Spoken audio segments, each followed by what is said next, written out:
In this video, you'll learn the quick and easy way to delete posts on the Threads app.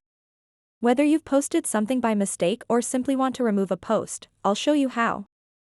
So make sure to watch this video until the very end to understand the tutorial properly. To get started, open up the Threads app. And then tap on the profile button at the bottom right corner of the screen. After that, find the thread that you want to delete. And then tap on these three little dots right next to the thread that you want to get rid of. And then simply tap delete.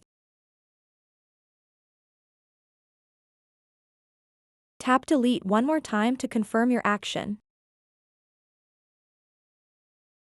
And now that post is deleted from my Threads profile. So that wraps up this tutorial.